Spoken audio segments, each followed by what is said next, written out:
Merci beaucoup, bienvenue et merci d'avoir accepté d'être sur ce panel aujourd'hui. Alors, lorsque nous évoquons la transformation économique d'un pays, nous pensons spontanément infrastructure, investissement, politique publique, technologie, innovation. Mais en fait, derrière chacune de ces notions et derrière chacune des grandes transformations économiques que le monde a connues, il y a toujours des femmes et des hommes qui ont su créer des entreprises capables d'innover, de durer, de transmettre et d'entraîner tout un écosystème. En un mot, des champions. Mais les champions ne naissent pas par hasard. Ils se construisent. Ils se construisent grâce à une éducation qui prépare aux défis de demain. Ils se construisent grâce à des entreprises qui investissent dans des talents, dans leurs partenaires et dans le long terme. Ils se construisent aussi grâce à un environnement où le secteur public et le secteur privé savent travailler ensemble au service d'une ambition commune. C'est précisément ce qui nous réunit ce matin. Nos trois invités incarnent chacun l'une de ces dimensions. Le professeur Pape Madické Diop nous apportera le regard du bâtisseur de compétences et du capital humain. Madame Léa-Natale Fey partagera son expérience de dirigeante, confrontée chaque jour aux enjeux de compétitivité, d'innovation et de coopération entre le secteur privé et le secteur public. Et enfin, Oumar Sow nous fera bénéficier de l'expérience d'une entreprise familiale devenue au fil de plus d'un demi-siècle maintenant l'un des grands champions nationaux de notre pays. Alors, l'objectif de ce matin n'est pas seulement d'identifier ce qu'il faudrait faire de plus. Il est surtout de comprendre comment mieux faire ensemble. Car la transformation économique est une œuvre collective. Les pays ne deviennent pas des économies émergentes par hasard. Ils le deviennent parce qu'à un moment de leur histoire, des femmes et des hommes décident de construire ensemble ce qu'aucun d'entre eux, pris isolément, n'aurait pu faire seul. Donc c'est cette ambition collective que nous allons explorer ce matin. Et je voudrais, chers panélistes, que nous commencions par une question très simple, mais qui nous permettra de poser le cadre de notre réflexion.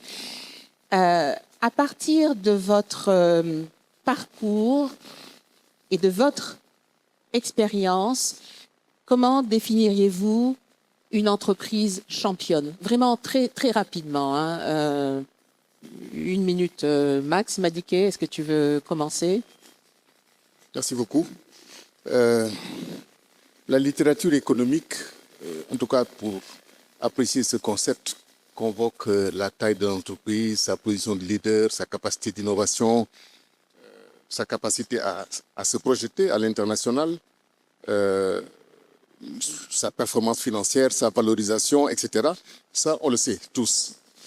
Mais pour ma part, l'entreprise championne, et cette définition-là, oui, Omar est un champion.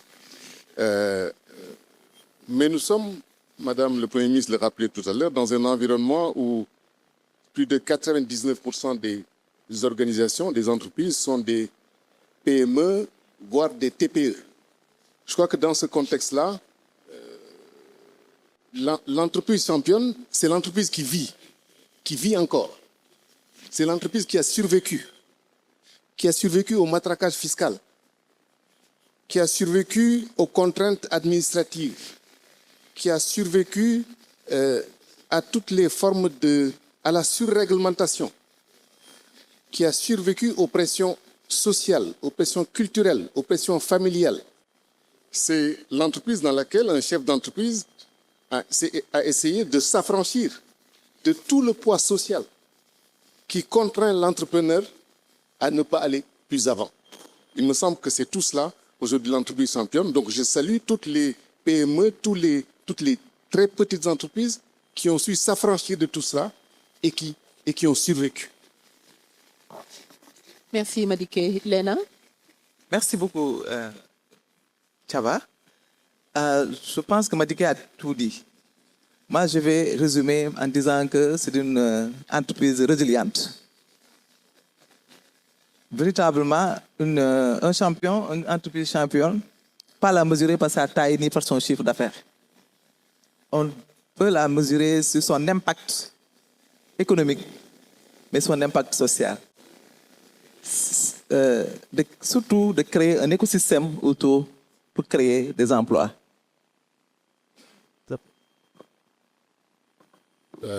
Juste avant que ce panel ne démarre, là, qu'on me disait qu'on était dans le panel des champions, je dis non, on est dans le panel des survivants. On est dans le panel des survivants. Toute entreprise, avant de pouvoir fonctionner, doit pouvoir être payée pour les prestations qu'elle a délivrées. Et aujourd'hui, nous sommes dans un climat où, franchement, les entreprises qui sont debout, ce sont des entreprises résilientes, ce sont des entreprises qui ont su s'adapter à cet environnement très hostile. Ça fait 2 ans qu'on n'a pas été payé.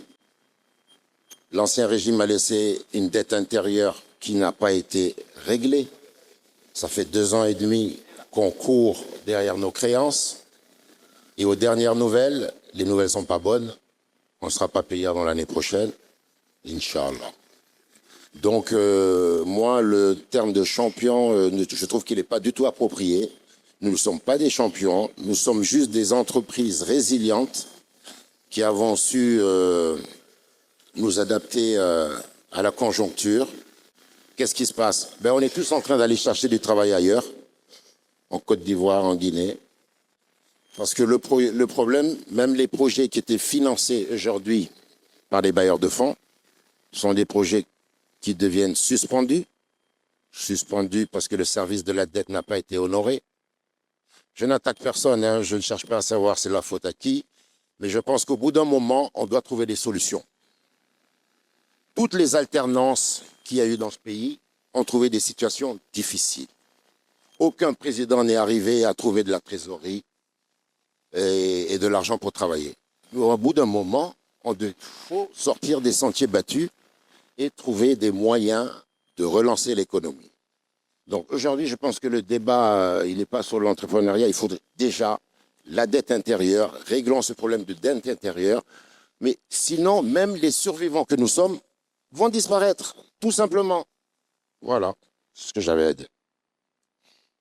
Merci beaucoup. Donc, des trois, ce que j'entends, c'est, avant de parler de champions, parlons d'environnement. Parce que l'environnement est compliqué, il est hostile.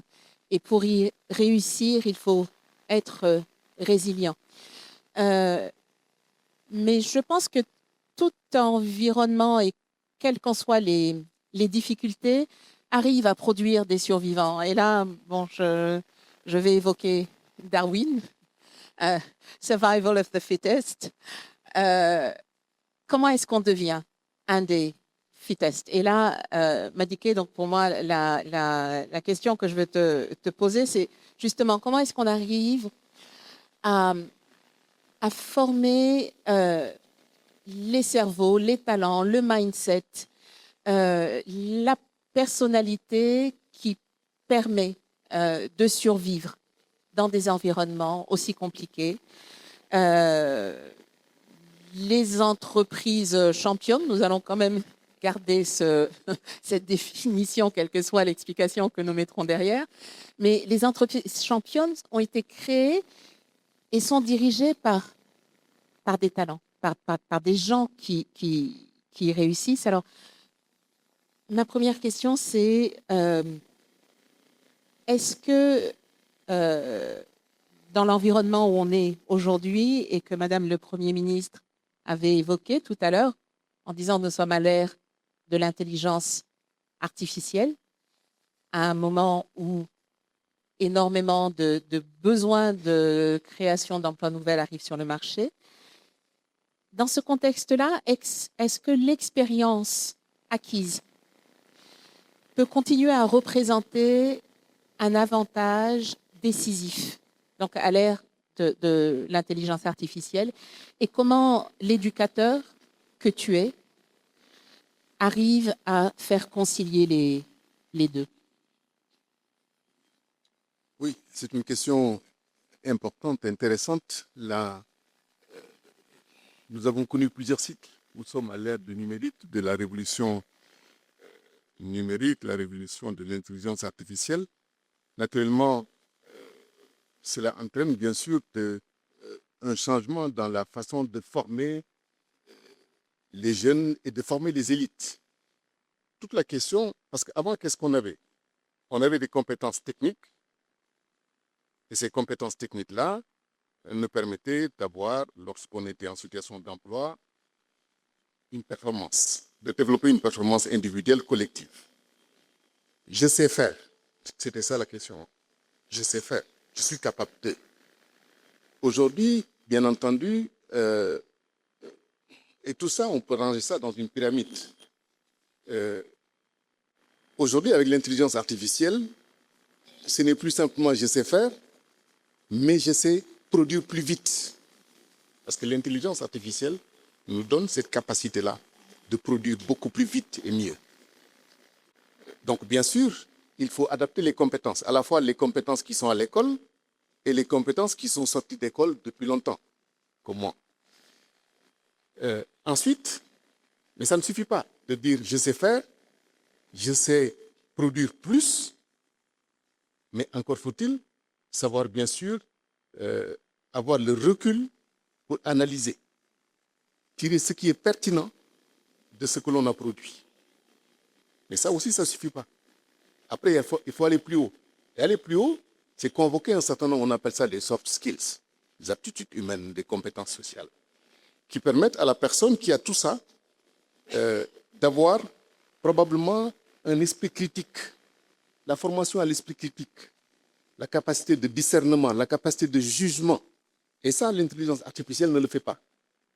Et puis, bien sûr, il y a un dernier ressort, je pense, la capacité pour l'individu à se fixer un cap, à se dire, je sais où je vais et je sais pourquoi je dois y aller. Ça, c'est du ressort de l'individu, il me semble. Mais nous sommes dans cette évolution numérique, cette utilisation de l'intelligence artificielle qui remet tout en cause. Mais je suis certain que parce que nous saurons nous armer de cette intelligence artificielle, nous serons encore plus performants demain. Et contrairement à ce qui est dit ici et là, d'ailleurs, je pense que c'est une analyse superficielle. L'intelligence artificielle ne va pas réduire les emplois. Au contraire, il me semble que comme la robotisation, l'automatisation a pu... à l'époque, on avait dit, les économistes, certains économistes l'avaient dit, que tout cela allait réduire le nombre d'emplois, mais c'est tout à fait l'effet contraire. Puisque lorsqu'on robotise, lorsqu'on automatise et lorsqu'on est installé dans l'intelligence artificielle, naturellement, on est beaucoup plus productif. Et lorsqu'on est productif, on crée de la compétitivité et la compétitivité crée de la demande. Et lorsqu'il y a de la demande, on élargit les marchés et à ce moment-là, on est capable de recruter plus pour satisfaire cette demande-là. Voilà quelques éléments d'appréciation. Qu'on reste sur... Il y a un terme que tu as utilisé tout à l'heure, donc les soft skills qui deviennent qui prennent le dessus.